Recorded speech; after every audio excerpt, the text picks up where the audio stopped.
बहू की जादुई लाल साड़ी।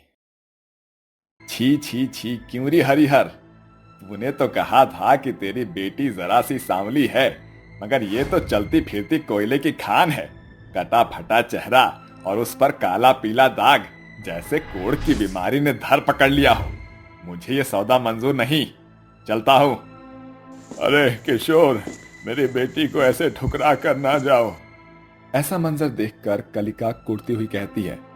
देखा बापू, आज ये भी नौबत आ गई कि आपकी बदसूरत बेटी को एक 50 साल के विधुर शख्स ने भी ठुकरा दिया। शायद मेरी काली कोरी हथेलियों में ब्याह की रेखा नहीं खींची। तू मन छोटा मत कर मेरी बच्ची। देखना, वो दिन जरूर आएगा जब तू दुल्हन बनेगी और कहार मेरी कलिका की डोली को उसके पिया के परदेश लेकर जाएंगे।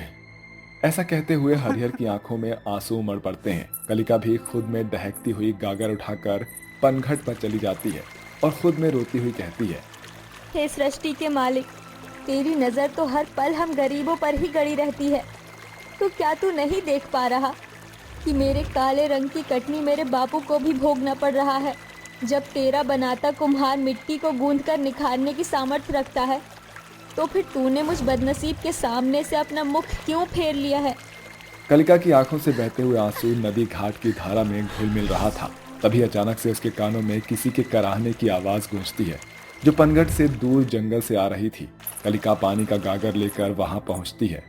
पानी, पानी। अरे, ये आवाज तो इस हिरनी की है।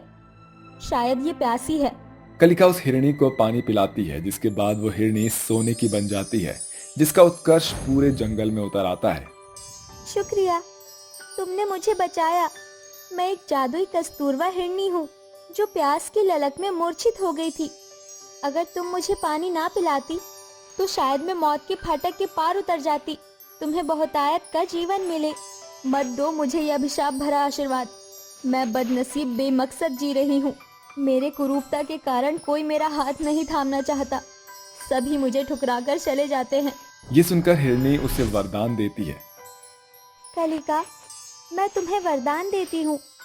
जब भी तुम लाल रंग की साड़ी पहनोगी, उसी पल तुम अप्सरा के जैसे खिल उठोगी। वो लाल साड़ी ही तुम्हारे स्वाभिमान का श्रृंगार बनेगा। मगर याद रहे, ये जादू सिर्फ लाल रंग की साड़ी पर ही कामिल होगा। इतने के बाद कलिका घर लौट आती है। कुछ दिन बीतने के बाद सागर अपनी माँ सत्यवती के साथ उनके घर आता है। कलिका लाल रंग का एक सूट पहनकर जैसे ही शीशे के सामने खड़ी होती है, तभी बदसूरती की बदरा छटने के साथ उसका चेहरा दूधिया चांद के जैसे चमक उठता है और सागर कलिका की खूबसूरत रूप में खो जाता है। तो बताइए बहन जी, कैसी लगी कलिका? हाँ? अरे एकदम उर्वशी अप्सरा जैसी सुंदर है आपकी बिटिया। अब तो बस गाजे बाजे के साथ बारात लेकर द्वार पर आएंगे। कुछ ही दिनों बाद कलिका सत्यवती की बहू बन जाती है और अगले दिन सुबह कलिका नहा धोकर लाल रंग की साड़ी पहनकर जैसे ही आईने के सामने खड़ी होती है, उसके सर के बालों से लेकर पांव के नाखून तक सुनहरी रोशनी इठलाती हुई उसके रूप को सुंदर बना देती है। शुक्रिया मेरी जादुई लाल साड़ी। आज फिर तुमने मेरे काले चेहरे को सुंदर बना दिया। बहू, अरियो कलिका बहू। आई माँ जी। बहू जल्दी से सास के पास आती है। अरे वाह बहू, इस लाल साड़ी में तो तू लाजवाब लग रही है।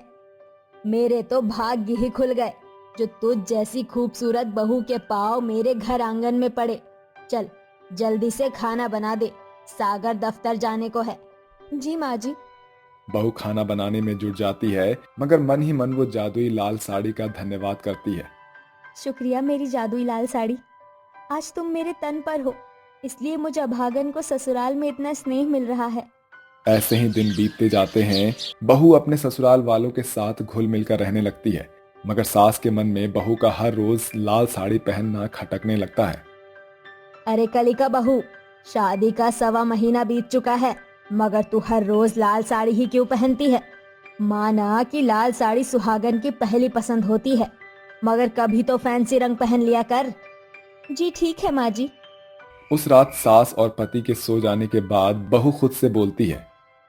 इतने पतझड़ के बाद तो मुझ बहू के जीवन में खुशियां बसंत बनकर आई थी। अगर मैं लाल साड़ी नहीं पहनूंगी, तो मेरे चेहरे का जादू टूट जाएगा।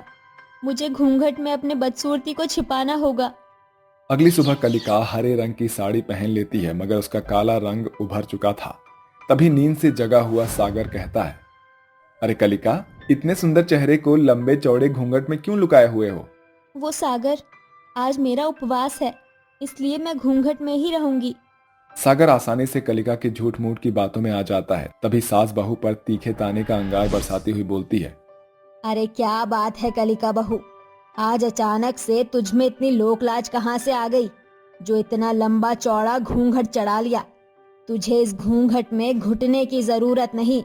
सास की बात सुनकर बहू के हाथ पांव फूलने लगते हैं और वो मन ही मन कहती है, अब क्या करूं? अगर ये घूंघट हट गया तो मेरी बदसूरती बाहर आ जाएगी। नहीं माँ जी, बहू तो घूंघट की ओर में ही शोभा देती है। बहू बड़ी सफाई के साथ सास के सवालों से बच निकलने की कोशिश करती है, मगर सास बहू को शक भरी निगाहों से देखती है। दिन गुजरते जाते हैं और जब कभी बहू जादुई लाल साड़ी पहनती है तो उसके चेहरे पर खूबसूरती का नूर उतर आता है और उस दिन उसे अपना चेहरा छिपाने की जरूरत नहीं पड़ती। दूसरी ओर जब भी बहू किसी और रंग की साड़ी पहनती है तो वो खुद को घूंघट में छिपाती फिरती है। तभी एक दिन की बात है। क्या हुआ माँ, आप किसी गहरी चिंता में डूबी हुई हो? अपने बेटे को नहीं बताओगी? पता नहीं बेटा, पर दूसरे दिन बहू बदली बदली सी लगती है। जिस दिन वो लाल रंग की साड़ी पहनती है उस दिन वो घूंघट तो दूर, सर पर पल्ला भी नहीं रखती। पूरे घर में उसके चेहरे की खूबसूरती चंदा की चांदनी जैसे खिल उठती है। मगर जिस दिन वो दूसरे रंग की साड़ियाँ पहनती है वो घूंघट में रहती है। कोई तो बात है जो बहू हमसे छिपा रही है। हमें बहू पर नजर रखना चाहिए। अगली सुबह जैसे ही बहू अपने काले तन पर लाल साड़ी पहनती है, उसका जादू उसके ऊपर छा जाता है और देखते ही देखते साड़ी से फूट रही चमक उसे घेर लेती है और उसका रूप गुलाब के जैसे खिल उठता है। शुक्रिया मेरी जादुई लाल साड़ी। जब से उस हिरनी ने मुझे वरदान दिया, मुझे जिल्लत भरी जिंदगी से छुटकारा मिल गया। मेरा घर बस गया। अपनी बहू का राज जानकर सास और पति अंदर आते हैं। अच्छा, तो अब पता चला तेरी ये खूबसूरती इस जादुई लाल साड़ी का खेल है। जाकर इस संतरी साड़ी को पहन कर आ, हम भी तो देखें तेरा असली हुलिया। ससुराल में जादुई साड़ी का राज खुल जाने पर बहू सास के कहे अनुसार जैसे ही साड़ी फिर बदल कर बाहर आती है, उसका काला भद्दा कटा फटा लाल सफेद दानों से भरा चेहरा देखकर सास के होशो हवास गुल हो जाते हैं।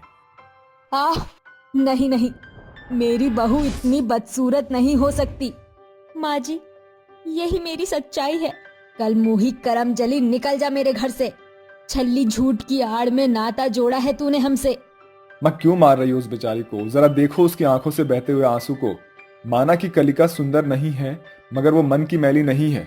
उसने एक बहू की जिम्मेदारी भरपूरी से निभाई है, कभी ओछापन नहीं किया उसने। बेटे की बातें सुनकर सास की बातों में घुला जहर मिट जाता है और उसका मन पसीज पड़ता है। बहू, मुझे माफ कर दे। तेरे रूप के बोझिलता में ऐसी भर गई थी कि तेरे मन की हालत जांच ना सकी। तू हम पर जान छिड़कती है, मगर मैंने तेरे एक रंग रूप के आधार पर एक पल में तुझे झिटक दिया। मैं सास बनने में चूक गई, मगर तू मुझे इसी सूरत में स्वीकार है। तू मेरे घर आंगन की तुलसी है।